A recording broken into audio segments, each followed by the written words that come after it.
Well, hi, everybody. I'm Lolly Lewis with the Amateur Music Network, and we're so happy to see you here today.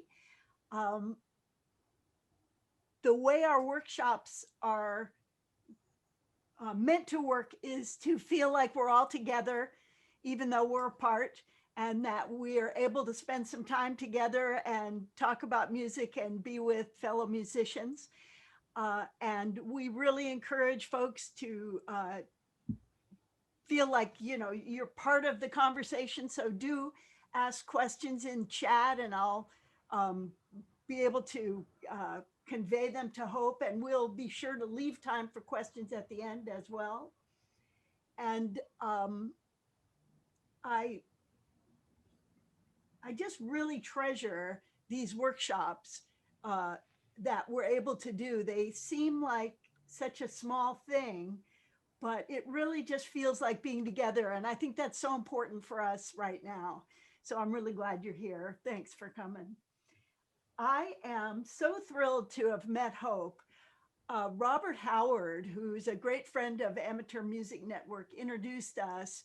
And over the last couple of months, we've gotten to know each other a little bit. And I must say, I'm just delighted to get to know this wonderful young woman who is uh, a star in a lot of ways. I've been listening to her music and certainly a star as an artist, but just such a great, um, big hearted person who really has a wonderful story to tell. And so I'm delighted, Hope, to be able to give a chance for you to tell it a little bit. And as we've been talking and getting to know each other, I've sort of come up with a little bit of a theme in my mind for this workshop, and that's the idea of a fish out of water. So we're going to kind of come back to that from time to time, but the the idea that not only feeling like you're not where you're supposed to be, that fish out of water, like what's next, but also kind of an adaptability of finding yourself in a new place and just making it work. And I think that's really, finding new water and learning how to swim in it. So, um, Hope, why don't you start by telling us a little bit about, who you were as a young person, how you got started, and what you envisioned your life looking like. I know you always knew you were a musician, but maybe a little different than how things actually turned out. Yes. So I grew up in a household with two older siblings, a brother and a sister, and everyone in my house was very musical. My mother played the piano. My father had an amazing baritone voice. My sister had an amazing voice, and my brother sang as well. So I was probably the most shy of the three of us when it came to really exercising that gift. And my mother actually reminded me that I used to be found in the closet singing. And when she reminded me of that, I was like, oh yes, I could picture myself on Duncan Street in the corner singing my little songs. So as children, though, my brother, sister, and I, we would sing songs together, and we actually would perform not as like a professional group, but my father was a minister. So when he would preach at different churches, we would sing.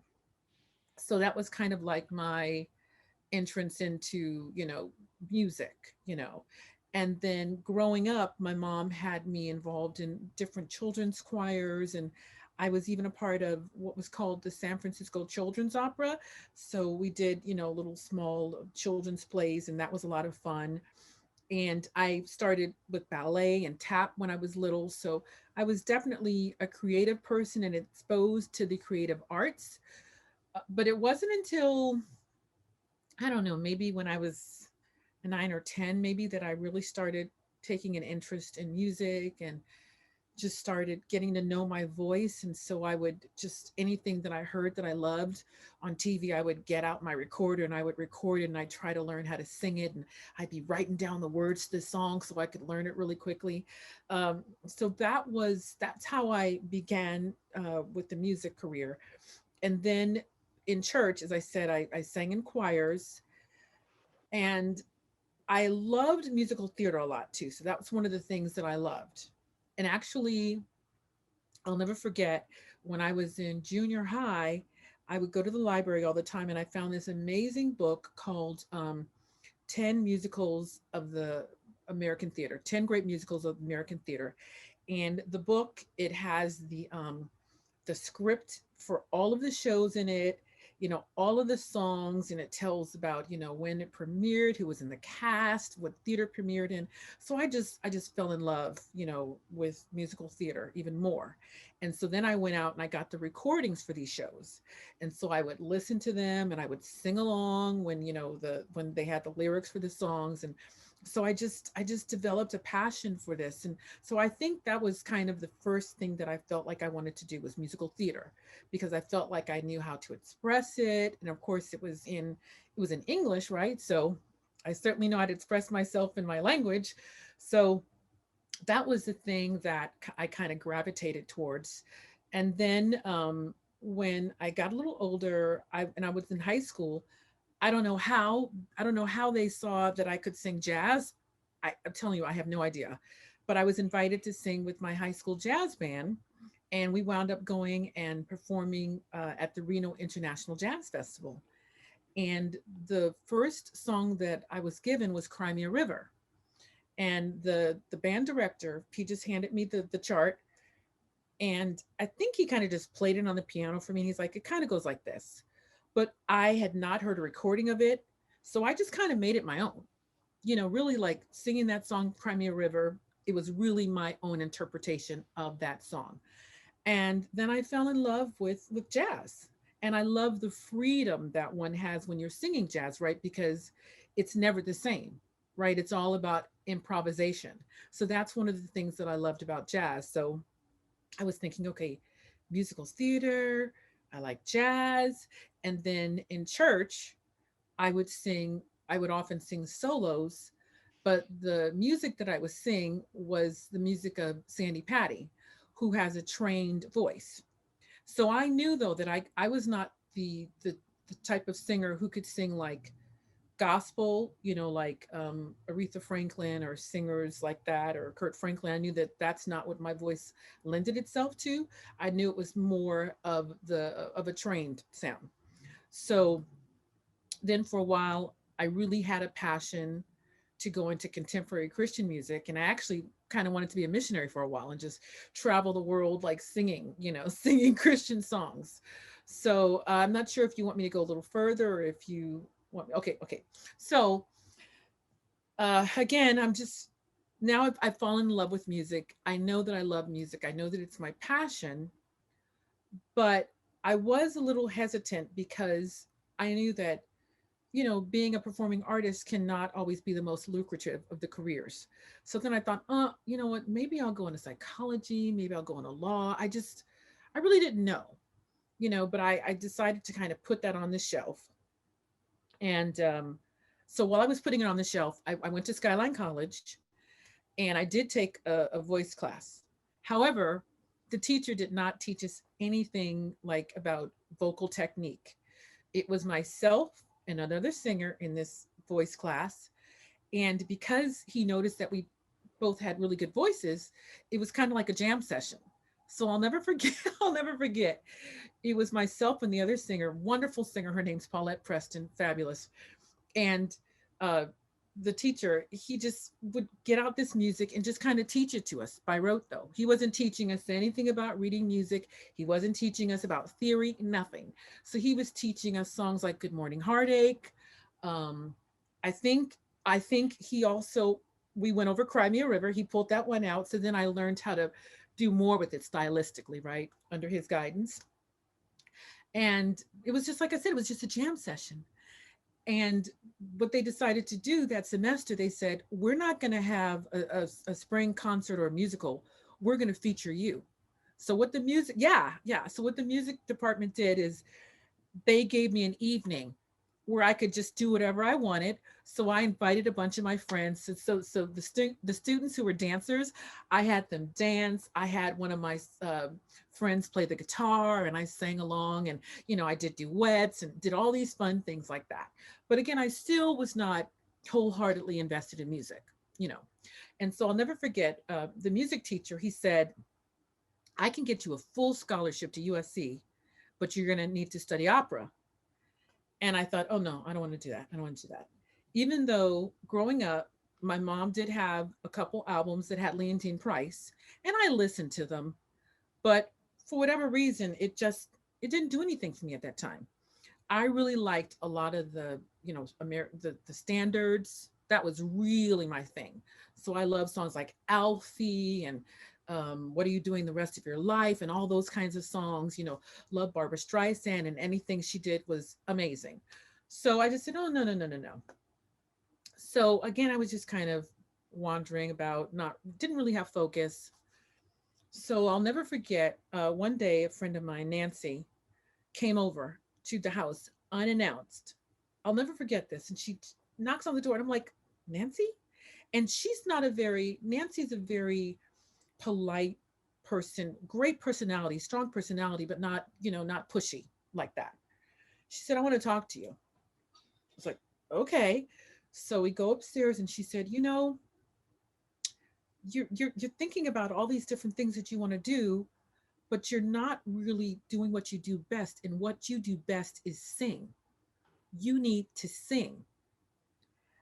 And I tell you, the fact that Nancy took the time to come over and be that real with me and set me on the right path, like she noticed, like my friend is just kind of like going here and there, and this is really her calling.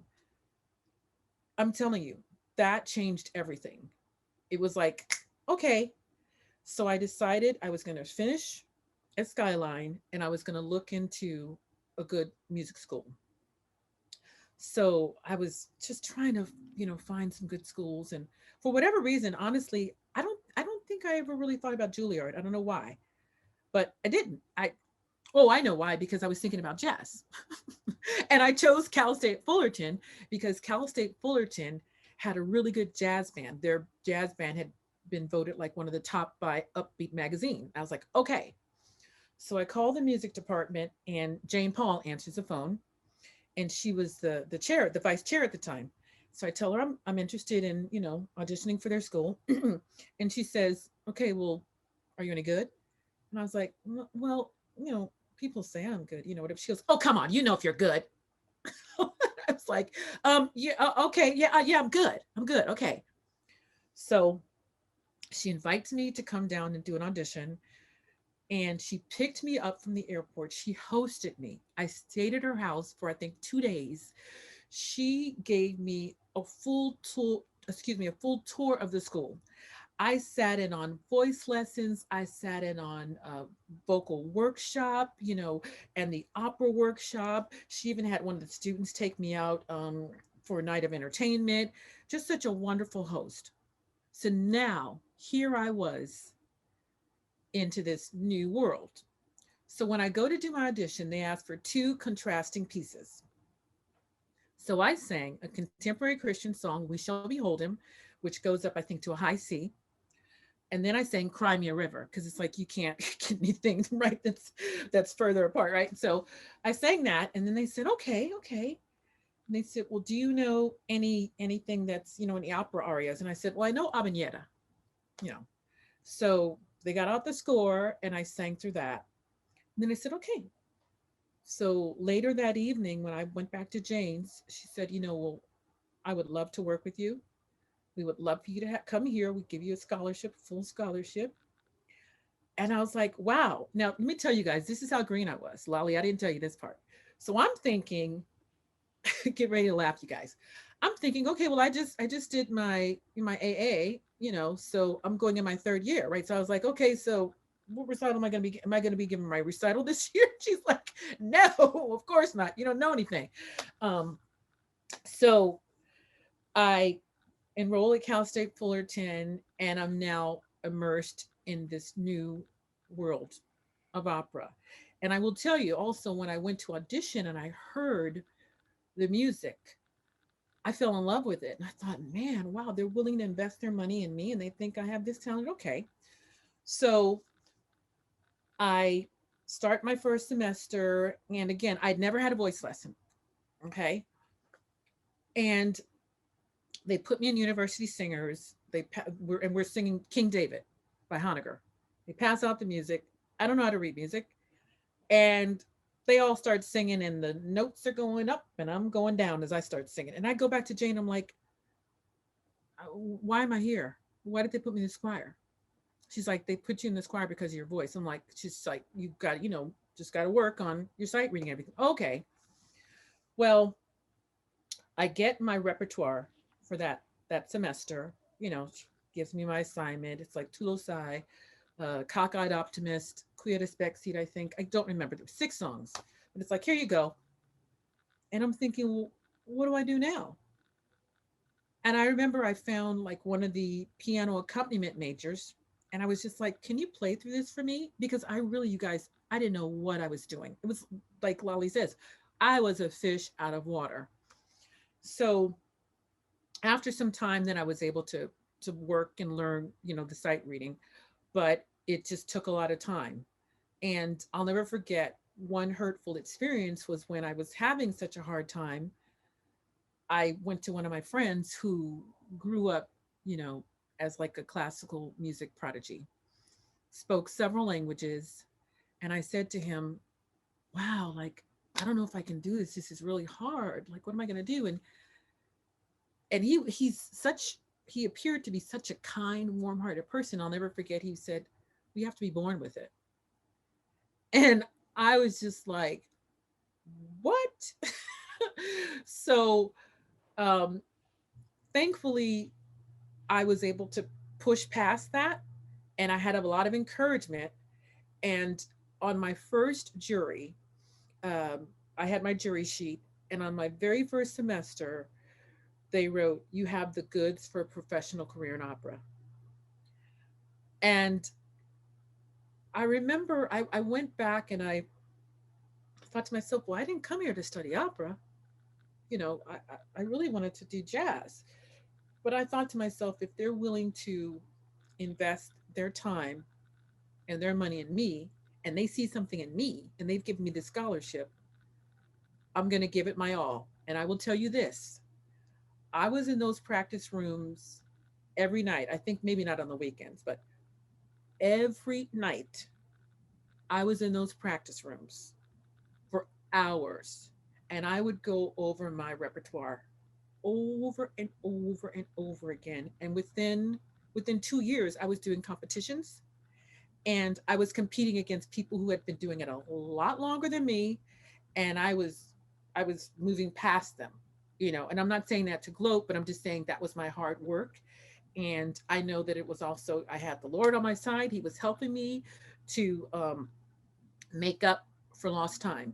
So, Well, I think even though you're I don't know if he was an accompanist, but that friend of yours that said you had to be born to it. no, he I was know that's he was a singer. you are. So he was right. He didn't know. Yeah. Yeah. So do you? Is it time for us to play a little something? Sure. Yeah, we can play a little something. And one other thing that I did within the first 2 years at Cal State, I sang with the jazz band. So I actually was invited to sing with them and I actually did a recording with them. But then after 2 years, my voice teacher said, no more, no more jazz.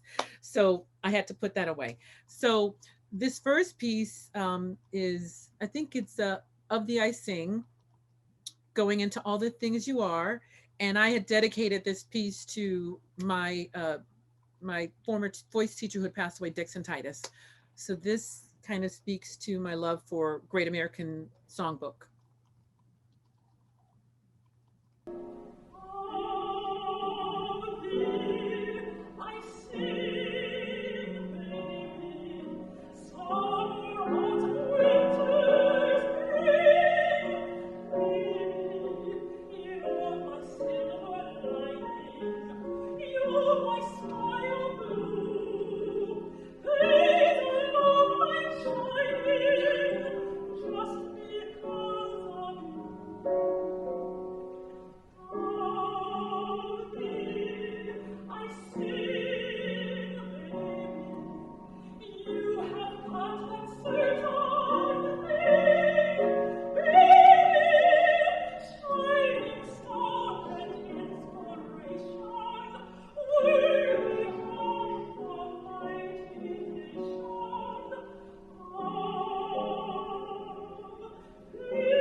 so beautiful, Hope. Thank And you you. know, I just have to say, as I've been listening to your music, and I know we're going to come back to this, but I've just keyed in so much to the um, the truth, you know, the personal expressiveness of your singing. And I think that you just hear it immediately, at least for me. It's just really clear that you find an expressive, personal way to convey the meaning of a song. It's really wonderful. So just Thank saying. you. Thank you. Yeah, it's really hard for me to sing something that I'm not connected to. It's really hard. So yeah, the words are everything. So as you started studying opera and getting roles and performing, because we'll hear some of this in a few minutes, but you know, it's not English and it's these crazy stories, you know, all opera is all this, the wackiest possible stories. But you know, it's clear to me that you find that same kernel of personal expressiveness there too. And I'm really curious about, you know, your path in studying opera and sort of the challenges that you faced and how that part of your career went. Yeah, no, it was definitely not easy. The first couple years, I mean, it was really, really hard. I had a lot of challenges. But what I also had, I had such support from the music department and the vocal faculty. I really did. I mean, I had people, take an interest in me, and they would say to me, here are the roles that you need to learn. Here are the singers you need to listen to. So I lived in the music library.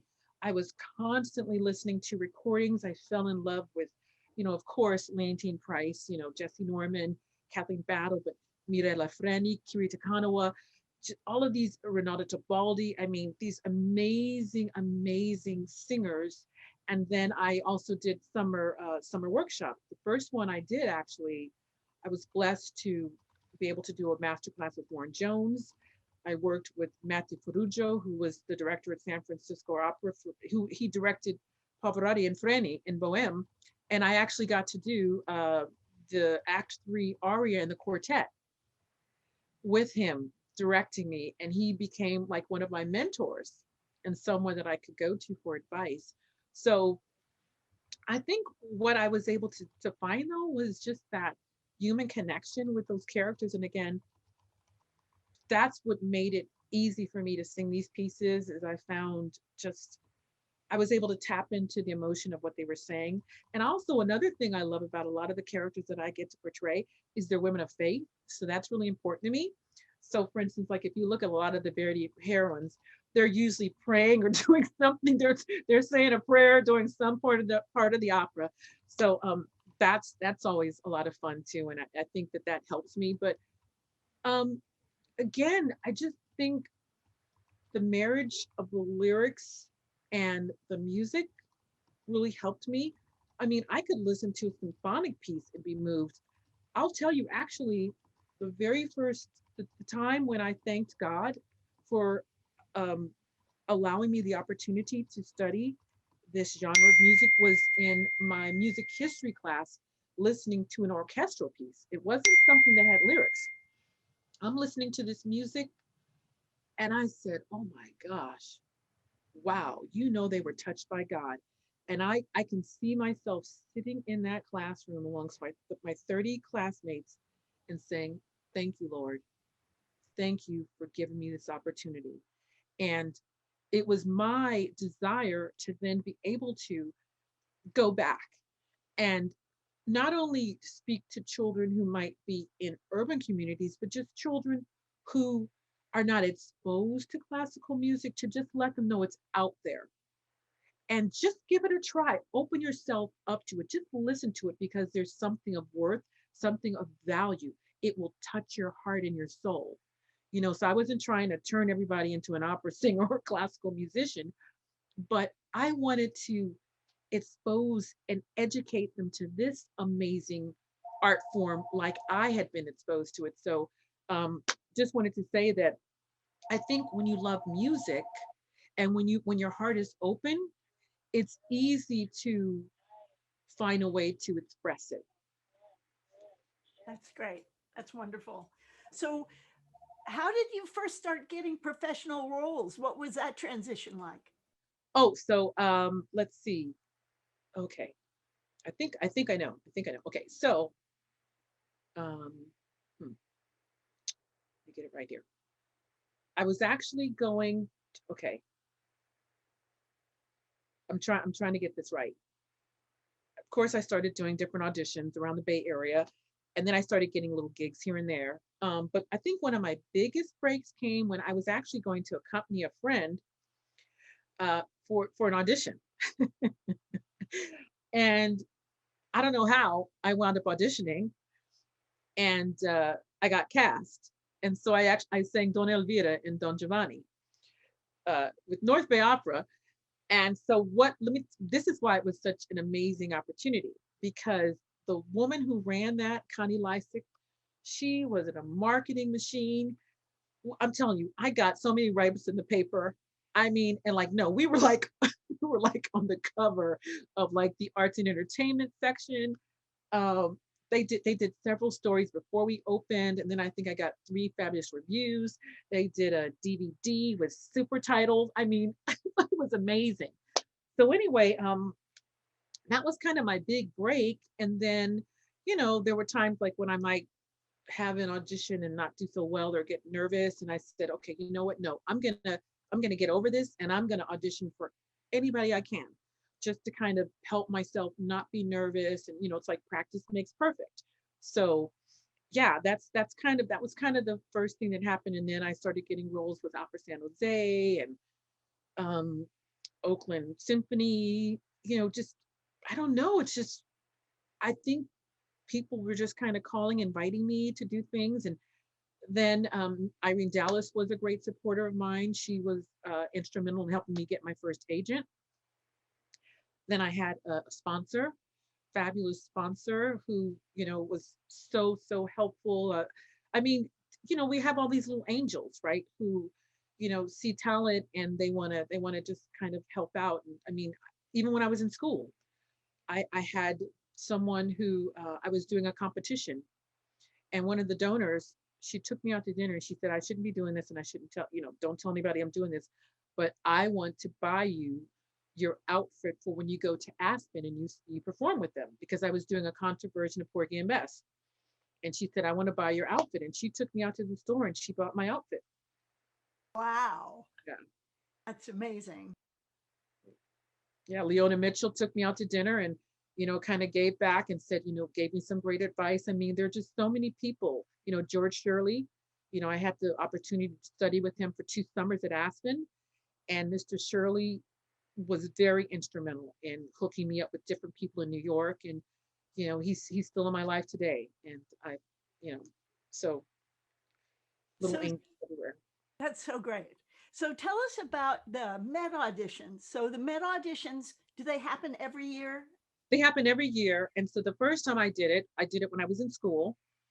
And as I told you guys, I was in the practice rooms every day. I mean, I practiced my repertoire inside and out, inside and out. But here comes the big one, right? The Met audition. I mean, my teacher would take us to go watch the Western Region finals. So my dream was just to be able to stand on that stage one day, right? So, but first you have to do your district audition. I'll never forget vocal workshop the Thursday before the Saturday audition for the district. I'm singing Aki Foods, right? And in my mind, I'd never done this before. I was like, you're going to run out of breath. You're going to run out of breath. I did. Couldn't believe it. So I'll never forget one of my dearest friends. He said, if you blow it on Saturday, it's going to be your fault because you're prepared. So I went home and I just took it. I took out all that, rage of the I was like, insecurity, doubt, blah, blah, blah. So long story short, because my teacher told me, she said, they're going to pick that aria. They're going to pick it. I wasn't starting with it, but she said, they're going to pick it. So I started with my aria, and sure enough, they picked that one. And the good news is it went fabulous. I was passed on to the Western region. And then they have two, you have to do, there's like a semifinals before you get to the finals. So did my semifinals. It went really well. But here's the story that I was telling. Want me to tell the story about the dinner, Lolly? Okay, so Sure. here's an interesting story about how I don't know if they still do it like this now, but back then, all of the semifinalists were taken out to dinner. They take you to this really nice dinner, and so after you've had your meal and get ready to have dessert, you would find out if you're being passed on to the finals. They would hand out these letters, and the letters were different colors. I know, isn't this awful? And Brutal. it was brutal. It was brutal. So I was blessed to be passed on. But I remember I had some friends who weren't passed on. And of course, it's like it ruins your dinner. No one wants to finish. Nobody wants to have their dessert. But anyway, so I did the Western Regional Finals, and it was a blessing. I didn't win that time, but it was still I got a nice award, and again made some really great connections with people there. And then later, when I did the Pacific region, I won out here and was awarded first place. So went back to the nationals and was also given the international competition award. So Wow. yeah, I know it was a really really amazing experience. Yeah, so I love, as you've been talking, you've had so many friends who have really had faith in you. Isn't that great? no, I'm It's like telling you. shoulders to stand on, right? For sure. And because it's like in those moments when you might be doubting yourself, you know, at one period of time, my teacher was really hard on me. But I think one of the reasons why I knew that deep down she really was doing what she thought was best for me. And let me tell you why. My first semester, she had me read a letter that she had written for Deborah Voigt. She was Deborah Voigt's teacher when Deborah Voigt went to that school. A lot of great people went to that school. And Charles Casanova, we were classmates. And so anyway, um, she had me read the letter that she wrote for Debbie when Debbie had to do the Tchaikovsky competition and eventually won. And she said to me, I would love to write a letter about you like this one day. So I knew. And there were different things that she would do. She would invite me to certain things and I would be the only student that she invited to be around all of her students who were out there performing. So um, yeah, it's just, I feel that in those moments of despair when we might doubt ourselves, you know, God in his goodness, the Lord, he finds a way to just remind you, no, you're on the right path, keep doing it.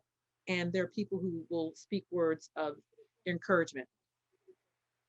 Well, and you have to have the willingness to be in the practice room for hours at a time. Not I love everybody has that. I loved it. That's great. Can we hear a little bit more music? I was thinking we could play.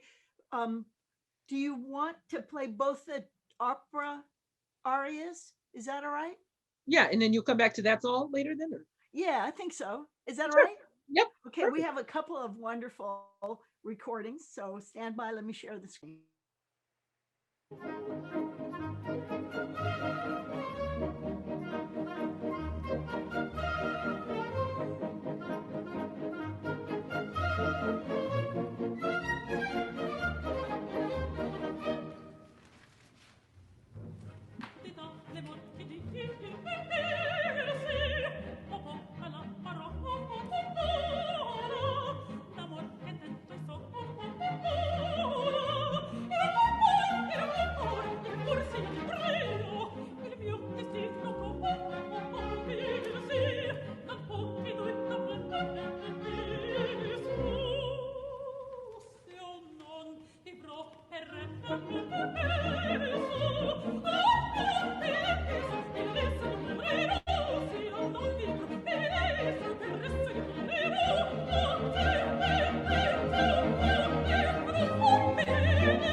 Yeah, we're applauding here too. It's wonderful. Hope, Thank that was you. really wonderful. Thank you. I just, again, I'm so moved by the expressiveness of the role, that you own it so totally. So that's just me. Thank you. So uh, I'd like to know a little bit about how you're coping, you know, careers happening, everything's happening, pandemic. How are we dealing with the current world? You know, I'm actually doing quite all right with it. I mean, I'm not all right with obviously with what's happening in the world, but I really do live up to my name. I'm a very, very hopeful, optimistic person. So, of course, I was deeply troubled when the pandemic started and just so concerned and worried for our world. And I felt the calling at that time to sing songs to soothe and comfort. But for whatever reason, I don't know, I didn't really answer the call right away. But after many months passed, I could no longer, you know, ignore that voice. And I said, you know what? God's given me a gift. I have to use it. I have to use it to uplift people. And I've often been told that, people might be moved, by the singing, especially when I'm singing something that I'm really connected to. So I decided to launch this channel called Bringing Hope to You, on which I sing, songs of faith and inspiration and just songs that'll make people happy. So it's a mixture of a lot of things, but the base really is, songs of faith and inspiration. But then I might throw in there like the song Happiness from You're a Good Man, Charlie Brown, you know, things like that. Or there's a wonderful song called Anything Can Happen. So things like that to just encourage people and just let them know to not give up. But as far as like sheltering in place, I've been okay with doing a lot of Zooms. I'm the queen of Zoom. And I figure, when everything's safe, we can hug and love on one another at the appropriate time. But, I'm good right here. In the Yeah, room. that's great. That's great. Um, do you think after this is over, do you want to go right back into doing more opera? Or you were telling me you're kind of interested in pursuing a little bit different trajectory. Well, yeah, so I definitely still want to sing opera, but I feel like now, the limits have been taken off of classical musicians. Whereas, for many years, I wanted to do, things from the Great American Songbook. I wanted to do those on concerts. And my agents would always say, oh, no, that's going to confuse people. You can't do that. I wanted to share some of that stuff before on my channels and stuff. They're like, no, no, you can't, you can't, you can't. Now it's like, you know what? I have got to be me. Hope likes music. Hope likes to sing different genres of music. So during the pandemic, my passion for musical theater was definitely um, awakened again. All right, it just, oh my gosh, when I saw the Stephen Sondheim birthday celebration, it just did something in me, and I just was watching, vintage musical theater. Like I was on YouTube watching all of these amazing productions. So, I'm a part of a Saturday workshop. We call it Works in Progress. And I started singing my musical theater and Great American Songbooks on that particular Zoom. So when this is over, I would definitely love to be able to program concerts on which I could sing things from the Great American Songbook, even some things that, are a little jazzy, not going off the deep end, but, you know, yeah, so I would definitely be interested in doing that. That's great. That's terrific. And I Yeah, love that we're being freed from being pigeonholed quite so much. So yeah, that's terrific. Um, we have a little bit more music to play, but we have quite a few questions. So I thought yeah, I'd take a look at that yeah. and a lot of just praise for your singing. So that's lovely to see. Um, Cordy wanted to know what your favorite roles have been and why, like what really um, are memorable roles for you. I really love Aida just because I feel like I can really connect with her character, her story. I feel like everything she is singing, I am so committed to, and it just sings itself for me. Seriously, that role just sings itself. I mean, I love singing Verdi. I love Trovatore, and I love things that allow me to show the flexibility, agility that I have in my voice. Because a lot of people would say, "Oh, wow, we don't expect a voice of your size to be able to move as quickly as it does." So I definitely love Trovatore as well. I think those are two of my favorites. I also really liked when I did Dr. Faust at San Francisco. I really liked the Duchess Apartment. The music is fabulous. I mean, in that aria, it's very much like a Strauss aria. So I really, I mean, it goes, I think, like to a low, I don't know, like a low C all the way to a high C. I mean, it's just amazing. So I really loved singing that role as well. And also the character, the way the director had me portray that character, she was liberated. She really was, and she was very passionate. So I really loved being able to bring all of that to that character.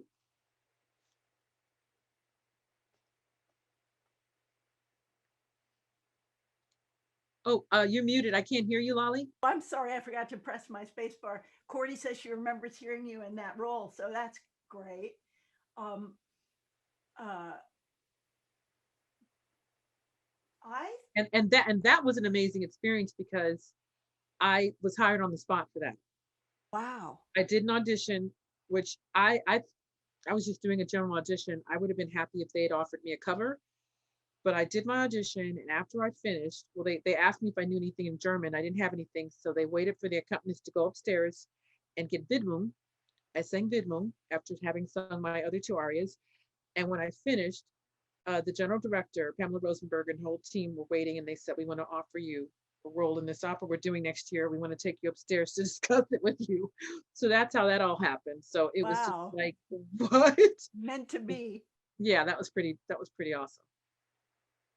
Should we play this other uh let's see, that other track that you gave us? Let's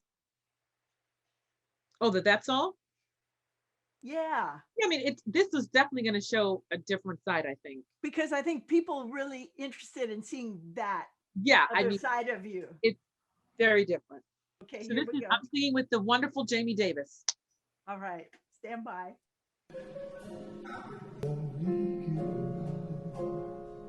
That lasted lifetime, and I promise to be near each time you call.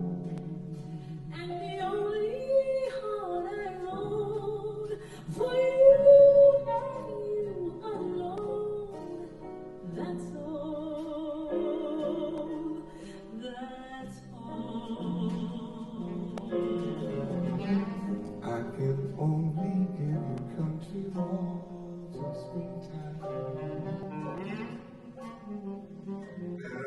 to open leaves begin to fall. And a love who's burning light tonight. That's all. That's all. There are those that should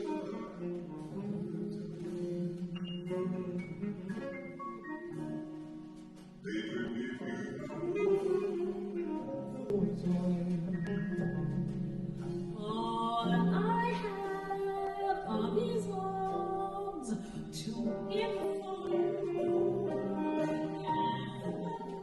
and time can never destroy.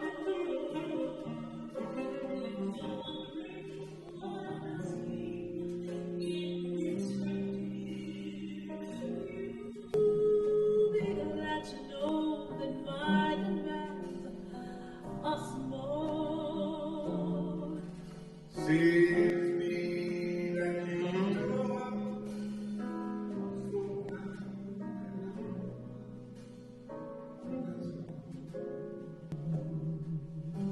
That's all. Just wonderful. Thank And you. CJ is saying her first time hearing you in this style, Oh. and she's loving it. Thank you. I love it. Yeah. I mean, that music just warms my heart. I love it. I love that music. Well, you just have to sing more of it, and we want to hear I'm it. gonna do my best. So we have had a couple of questions about the art in your picture there. People are fascinated. Right here? Yes, is that That- Judith Jemison? Yes. And I had the great honor of meeting her. And she did not disappoint. She is just as lovely as you think she would be. Because you know how sometimes you meet people and then they're not nice. She was amazing. But yes, this is Judith Jemison, and this is the pose from the famous dance that she did with Alvin Ailey called Cry. Wow. Thank you. Here's another one. You've talked about the many people who saw in you what you had yet to discover. That is a great way of saying that. When did you really know for yourself? Was it that moment when you thanked God for what you were doing? Or was another time when you found that was the end of her question, but that you really knew? I can tell you when I did my master class with Warren Jones at Cal State Summer Arts, and I was singing Ain't It a Pretty Night. And there are those moments when you feel, I describe it as when I feel Lord jump into my body and sing for me. And it's an out of body experience. Okay. When all of a sudden you're there, but it's just coming out. Do you know what I mean? And you know that you are so not in the way because you've done all the training you need to do, but you've surrendered and you've just given over, and it's just happening. And I remember in that master class, that was the first time, and to be able to work with him and under the pressure of working with someone like him with all of your, Everybody's watching, like, right? yeah. But that was the moment when I felt so connected to a piece. And I said, okay, I can do this. That's wonderful. You sure can do it, Hope. That is for sure. And we're just about out of time. I wanted to say a couple other little things, housekeeping things, and then we have that final song that I want to play. Okay. I want to let everybody know that you're going to get a newsletter from Amateur Music Network. Everybody who comes to our workshops is added to our newsletter list. So I hope you'll enjoy that and not unsubscribe. But of course, you may unsubscribe if you like. Those come out on the first of the month, and they're about, currently during the pandemic, they're mostly about our own workshops. But as things open up more, we talk a lot about music making opportunities for the community. And we really, AMN is all about supporting music making, even when we can't get together. So hopefully we'll see you at workshops again. And otherwise, I think that's all my housekeeping. And I wanted to, oh, I know what it was. There are more videos of Hope on the workshop information page, which is on all the communications that we've sent out. And so, and Hope has a fabulous YouTube channel as well as the Bringing Hope to You channel, which, so there are a lot of videos that you guys can enjoy. And with that, I'm going to play, this is part of the Bringing Hope to You series, right? Yes. This is, I just love the idea of sustaining people during the pandemic. I feel like we're on the sort of same wavelength here. Swing low, sweet chariot, coming for to carry me home. Swing low, sweet chariot, coming for to carry me home.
Thank you, Hope. That was wonderful. Is there anything you want to close with? Just any kind of message for folks?